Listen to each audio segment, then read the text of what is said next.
আসসালামু আলাইকুম, welcome back Arifa's English classroom. প্রিয় অষ্টম শ্রেণীর শিক্ষার্থীরা, আশা করছি তোমরা সবাই ভালো আছো, সুস্থ আছো এবং মনোযোগ দিয়ে লেখাপড়া করছো।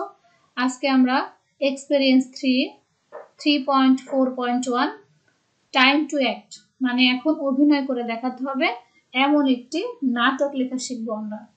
সো এখানে নাটকের টপিকস তোমাদের দেওয়া আছে, আর আমরা ছিলাম experience number 3 language and power, ভাষা এবং শক্তি। সো এখানে কিভাবে তোমাদের কাজটি করতে হবে পুরো ডিরেকশন দেওয়া আছে, আমরা একটু দেখে নেব। একটি গ্রুপ ওয়ার্ডস, প্রথমেই তোমাদের একটি স্টেজ আ প্লে, একটি নাটক কিভাবে লিখতে হয় সেটি জানতে হবে। আর স্টেজ প্লে মানে যেটি মঞ্চে অভিনয় করে দেখানো হয়, তার জন্য তোমাকে টপিক পছন্দ করতে হবে। এখানে দেখো নিচে 4টা টপিকস দিয়ে দিয়েছে, এখান থেকে তোমরা যদি মনে করো যে এই 4টা নিবে তাহলে এই 4টা নিতে পারো। কি কি টপিক আছে আমরা দেখে নিই। Conversation with teacher, head teacher, parents to make the school complex safe and green। বলছে স্কুল কমপ্লেক্সকে বা ক্যাম্পাসকে সুন্দর এবং নিরাপদ করার জন্য টিচার, হেড টিচার এবং অভিভাবকদের সাথে আলোচনা বা কথোপকথন। নেক্সট কি আছে, students, teacher, parents to make the class more learner friendly and inclusive. মানে এটা হচ্ছে অত্যন্ত বন্ধুত্বপূর্ণভাবে কিভাবে শ্রেণীকক্ষকে শিক্ষণীয় বিষয় করা যায় তার উপরে একটা কনভারসেশন। এক কথায় হচ্ছে যে ক্লাসটাকে তোমরা আরো কিভাবে ফ্রেন্ডলি করবে। Number 3, conversation with parents, neighbours, chairman, ward commissioner, head teacher, elite person মানে সম্মানিত ব্যক্তি সমাজের, অফ দ্য লোকালিটি স্থানীয়, to make your neighbourhood clean and safe. মানে তোমার হলো প্রতিবেশীর যে আশপাশগুলো আছে সেগুলো হচ্ছে পাড়া প্রতিবেশী কি পরিষ্কার এবং নিরাপদ রাখার জন্য একটি কথোপকথন। 4 নাম্বার আছে conversation with teacher, head teacher, parents, local people, chairman, ward commissioner to stop eve teasing. 4 নাম্বারটা হচ্ছে ইভটিজিং। সো এখানে 4টা বিষয় আছে। প্রথমটা হচ্ছে স্কুলে কিভাবে নিরাপদ এবং সুন্দর করতে হবে সে বিষয়ে। দ্বিতীয়টি আছে যে ক্লাসটাকে আরো বন্ধুত্বপূর্ণ এবং আকর্ষণীয় করা যায় কিভাবে সেটি। 3 নম্বরে হচ্ছে যে তোমার পাড়া প্রতিবেশী কিভাবে পরিষ্কার পরিচ্ছন্ন থাকবে এবং সেফ থাকবে সেটি। 4 নম্বরে হচ্ছে ইভটিজিং মানে উত্ত্যক্ত করার বিষয়টা। সো এখান থেকে তোমরা যে কোনো একটি টপিক সিলেক্ট করে নিবে, এরপরে তোমরা নাটক লেখা শুরু করবে। এখন একটি প্লে আর স্টেজ প্লে মানে মঞ্চে নাটক উপস্থাপন করতে হলে কিভাবে লিখতে হয় সেটা তোমাদের এখানে ইনস্ট্রাকশন দেওয়া আছে। চলো আমরা ইনস্ট্রাকশন গুলো দেখে নিই। Follow the given instructions to complete the work. এই কাজটি করার জন্য নিচের নির্দেশনাগুলো সম্পূর্ণ করো। Take the help of other groups, অন্য দল থেকে তুমি সাহায্য নিতে পারো। And the teacher to complete the activity, এই কাজটি করার জন্য তোমার শিক্ষকের কাছে তুমি সাহায্য নিতে পারো।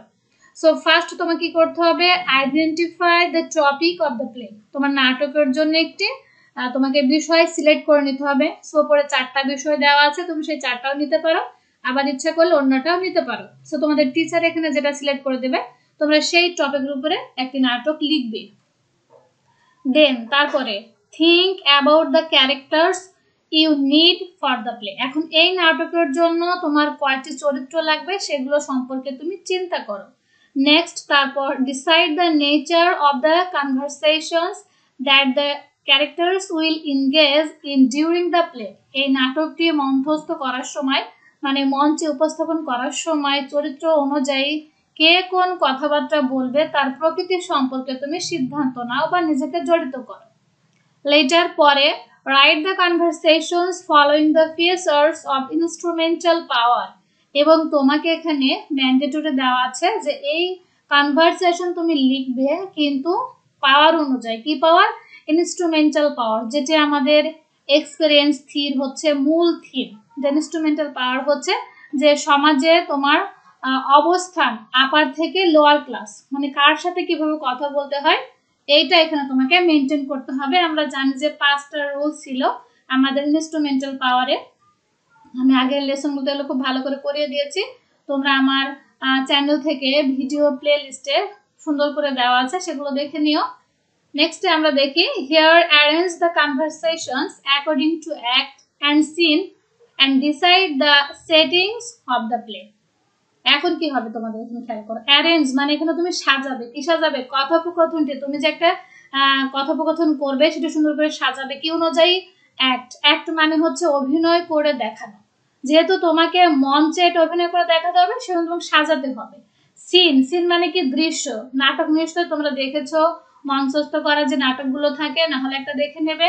আর নাটকে অভিনয় করতে হলে কি কি লাগে সেগুলো তোমরা খুব সুন্দর করে সেই নাটকের বিষয়বস্তু অনুযায়ী সেটিং করে নেবে। সেটিং মানে হচ্ছে অ্যাকচুয়ালি জায়গা, যে তুমি স্কুল অডিটোরিয়ামে করবে, নাকি একটা ক্লাসরুমে করবে, নাকি স্কুল ক্যাম্পাসে করবে, এটাকে বলা হচ্ছে।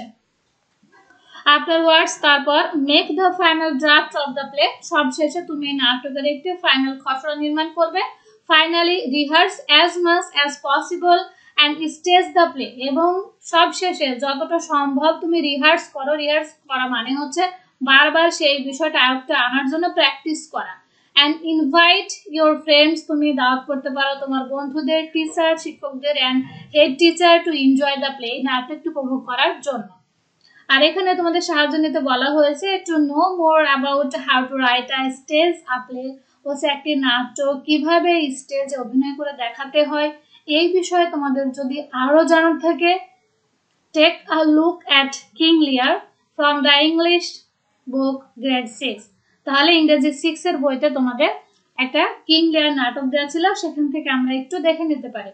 চলো আমি তোমাদের ফার্স্টে সেখানে একটু দেখে নিয়ে আসি যে কি আছে। এই হচ্ছে ক্লাস 6 এর শেক্সপিয়রের লেখা একটি নাটক কিং লিয়ার। এই নাটকে দেখো চরিত্র কয়টা? এখানে 4টা। কিং লিয়ারের 3টা কন্যা এবং তিনি নিজে। এখানে দেখো অ্যাক্ট 1 সিন 1, আর নাটক লিখতে হলে অ্যাক্ট 1 সিন 1 এগুলো লিখতে হয়, কারণ এই যে নাটকটা যেহেতু মঞ্চে অভিনয় করে দেখাতে হয়, তাহলে প্রথমে এখানে 1 নাম্বার অভিনয় মানে অ্যাক্ট 1 সিন 1, প্রথম দৃশ্যে যে কারা কারা মঞ্চে আসবে, কারা কারা অভিনয় করবে এবং তাদের কথোপকথন কি হবে, সেগুলো কিন্তু তুমি সুন্দর করে নোট করে নেবে। সেখানে তোমার যদি নাটকটা অনেক বড় হয়, তাহলে তোমার এখানে অ্যাক্ট 1 সিন 2 3 4 অ্যাক্ট 2 সিন 2 এরকম কিন্তু আসবে। আর যদি তোমার নাটকটা ছোট হয়, একটা সিনে শেষ হয়ে যায়, মানে একটা জায়গায় শেষ হয়ে যায়, তখন তোমার একটা সিনে হয়ে যাবে।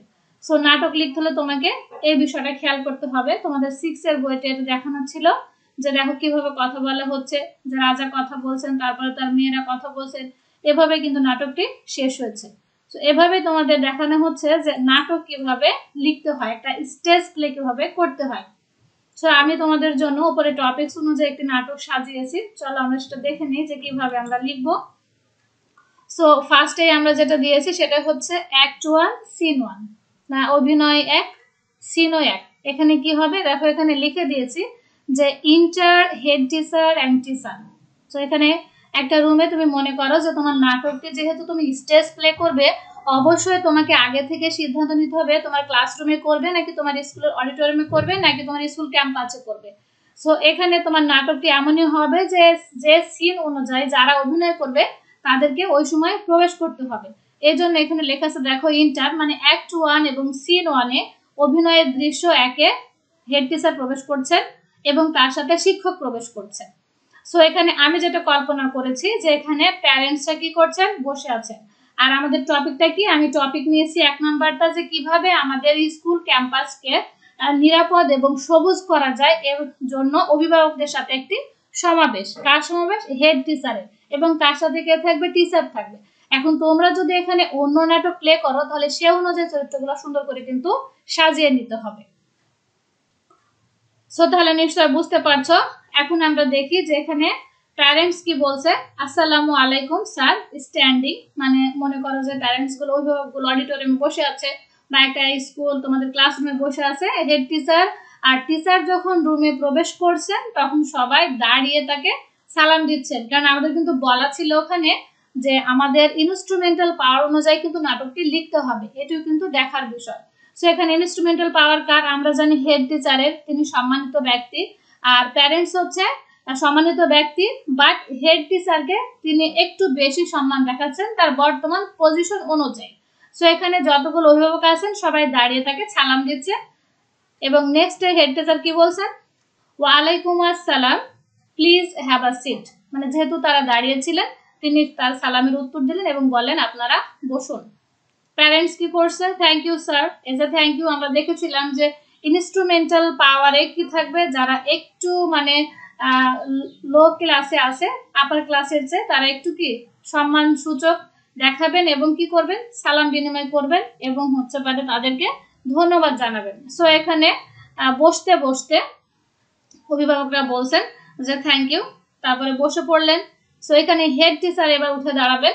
I called you here to discuss a serious matter that, আমি আপনাদেরকে এখানে ডেকেছি একটি গুরুত্বপূর্ণ বিষয়ে কথা বলার জন্য।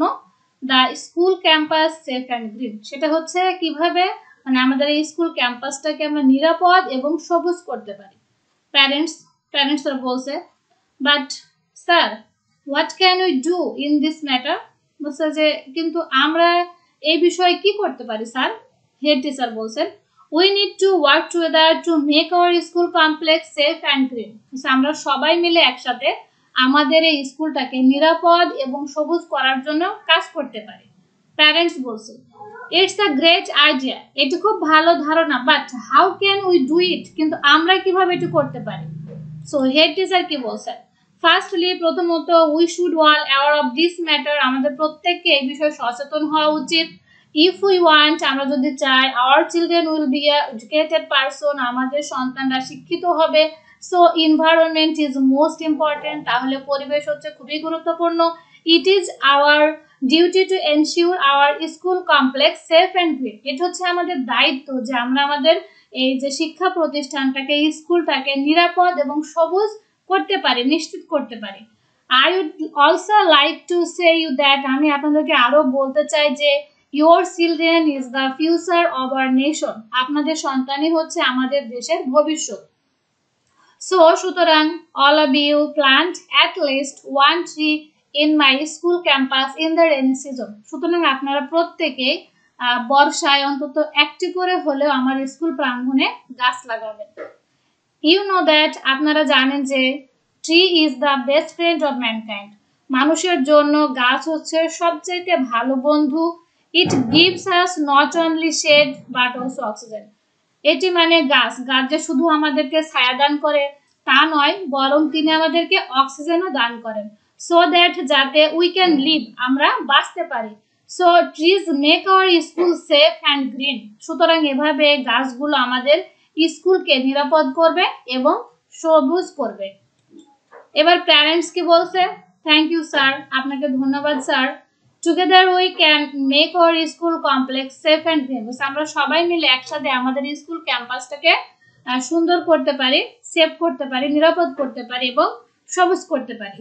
টিচার শিক্ষক কি বলছেন, thank you all to give your valuable opinion, আপনাদের সবাইকে ধন্যবাদ আপনাদের এই মূল্যবান মতামত প্রদান করার জন্য। আই বিলিভ দ্যাট, আমি বিশ্বাস করি যে বাই ওয়ার্কিং টুগেদার, যে একসাথে কাজ করার ফলে we can make our school complex safe and green, আমরা আমাদের স্কুলটাকে সতেজ এবং হচ্ছে নিরাপদ করতে পারি। সো এভাবে তারা প্রস্থান করবে। এখানে তোমরা দিতে পারো যে ডিপার্চার, মানে তারা লিভ করছে, স্টেজ লিভ করছে, আর এভাবে তোমরা একটি কি করবে, স্টেজ প্লে করবে। সো আমরা আজকে এখানে শেষ করব, নেক্সটে আমরা 4 নিয়ে আলোচনা করব। সে পর্যন্ত সবাই ভালো থেকো, সুস্থ থেকো। আসসালামু আলাইকুম।